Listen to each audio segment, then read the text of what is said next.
Om Swastiastu, para pemirsa yang berbahagia.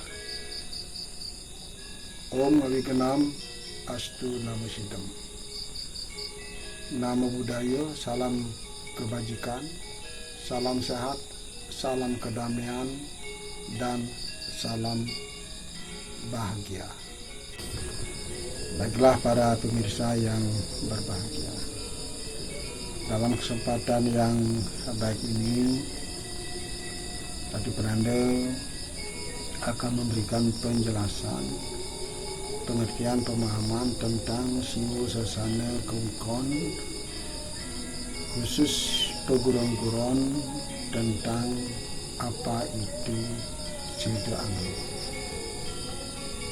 Yang namanya Ceda Angge yaitu cacat dalam fisik badan kita, atau mungkin mental kita yang tidak sehat, begitu juga rohani kita yang tidak sehat.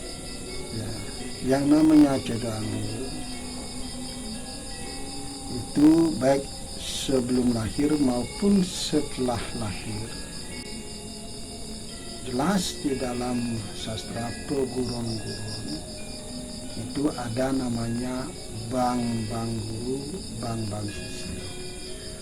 Artinya seorang guru calon nabi tidak boleh sembarangan untuk mencari calon dikse atau sang diksite. Begitu juga sebaliknya sang diksite, sang calon dikse tidak boleh sembarangan untuk mencari calon nabi. Karena pada prinsipnya baik itu diksite, calon dikse maupun calon nabi tidak boleh dalam keadaan sakit. Karena menjalankan keparemartan, menjalankan kesucian, kebenaran itu sangat sakral. Punya kepribadian yang kuat, mental kuat, fisik, badan, rohani, jasmani sehat. Siwo Sasana Kewikon, peguron-guron tentang Ceda Angge. Yang paling terpenting, bagaimana calon dikse, diksite, termasuk calon nabi, yang paling utama itu kejujuran.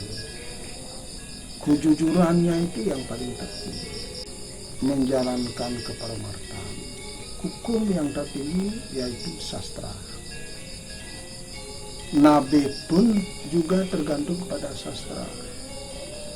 Nabi juga tidak boleh itu memaksakan kehendak. Asal napak itu tidak boleh. Nabi itu harus sehat walafiat, wikan purwidagde, tidak boleh berlogika, tidak boleh berpendapat, tidak boleh menafsir-nafsir, selalu berbicara berdasarkan fakta sastra. Yang saya kemukakan beberapa hari yang lalu tentang apa itu eko jati, dwi jati, trijati. Istilah umumnya kebanyakan orang mengatakan Madhujati. Yang benar adalah Trijati, karena jelas dalam sastra itu baik itu Caturyoga, Manusia Pekerti, dan juga yang lainnya. Itu. Yang namanya Dwijati itu adalah dua sisi kehidupan, karena tetap dasarnya kita itu sebagai pedanda pun dasarnya manusia. Ya, jadi yang namanya Dewoyo, Manusoyo, Buddhoyo, Pisacoyo tidak bisa dilepaskan tentang faktor itu. Makanya nanti setelah menjalankan kedarman, jadi pikiran harus bersih, wacana harus bersih, perbuatan harus bersih, hati juga bersih. Maka dari itulah yang paling terpenting bagaimana kita belajar menasehati diri sendiri dulu. Tanya pada diri sendiri, siapa saya ini? Untuk apa saya lahir? Ya. Apalagi nantinya akan menjalankan kesucian, menjalankan kedharmaan. Ya. Mungkinkah saya bisa menjalankan kesucian itu, kedharmaan itu? Itu tanya pada diri sendiri. Yang paling terpenting yaitu siwo sesana kewikon. Soal Weda mantra itu bisa dihafal sesuai dengan dasar sastranya, yaitu Baruna Tattwa, yaitu iso dadongso barunem, radni dandoso darisah, iso saruso jagate, brahmanam Weda paragam. Artinya, jadi pedanda itu pembuat undang-undang sebagai legislator. Yang kedua, pedanda itu sebagai yudikatif, sebagai hakim agung, yaitu pemutus.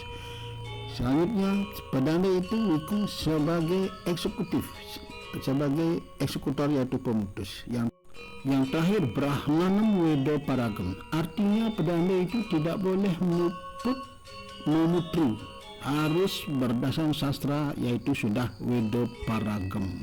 Pelanggaran itu nanti akan berbahaya untuk seperti yang tadi saya katakan, baik itu pada diri sendiri, kepada keluarga, lingkungan, masyarakat Hindu khususnya, dan masyarakat dunia.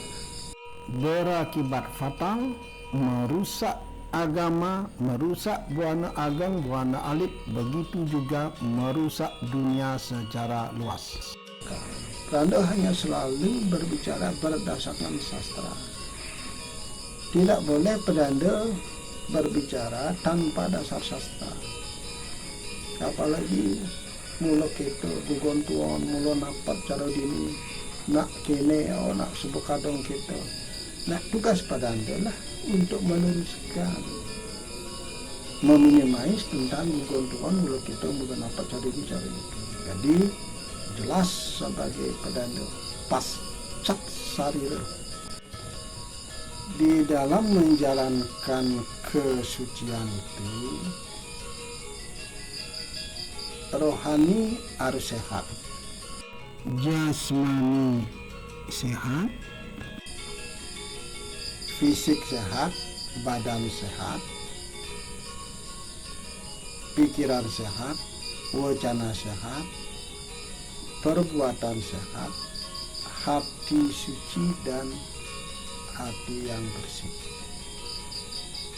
Baik itu diksita, calon diksa maupun calon nabi ataupun nabi itu sendiri. Ya, pada hakikatnya nabi tidak boleh napak calon diksa itu dalam keadaan sakit. Begitu juga nabi pun tidak boleh napak dalam keadaan sakit.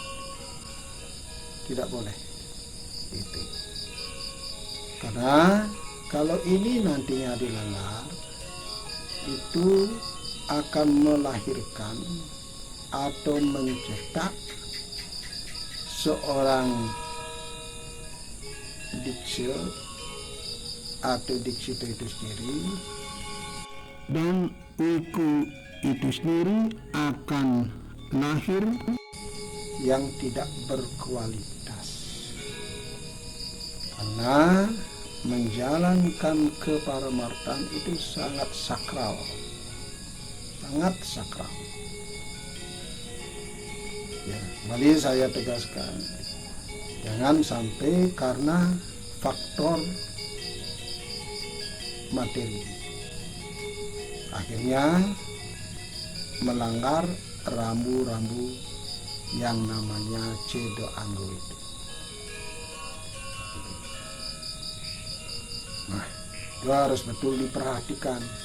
Dalam kesempatan yang baik ini, pedanda sedikit pun tidak ingin seolah-olah menggurui, karena kedudukan pedanda itu semua sama, saling isi mengisi, saling menghormati, tapi tidak saling mengintervensi. Karena yang namanya menjalankan kebermartahan, semua itu tergantung kepada sastra. Sastra itu adalah hukum agama yang paling tertinggi, sesuai dengan dasar sastranya, yaitu arti paru. Jelas dijelaskan di sana. Ayo kita sangiku meruruh kepatutan tanpa dasar sastra. Iwana niku meruruh kepatutan tanpa dasar sastra. Iku-ikuan ike ngaran. Keinginannya terlalu tinggi, akhirnya rambu-rambu tentang Cedo Anglo itu dilanggar. Ya, itu tidak boleh. Ya, disinilah betul-betul harus lebih banyak menanyakan pada diri sendiri, ya sudah benarkah saya melaksanakan pekerjaan ini? Gitu. Kalau memang tidak wajar, gitu, akhirnya perlu dipikirkan kembali. Jangan sampai nantinya setelah diterijati, setelah didapat, hanya menjadi penyesalan. Ya. Nah, itu harus kita sadari tentang seluruh sesama kawikon pengurung-gurung, khususnya tentang Cedo Anglo. Baiklah para pemirsa yang budiman, yang berbahagia, yang bisa Ratu Prande sampaikan, kurang lebih mohon maaf. Tutup Ratu Prande dengan Pramu Santi. Om Santi Santi. Santi Om.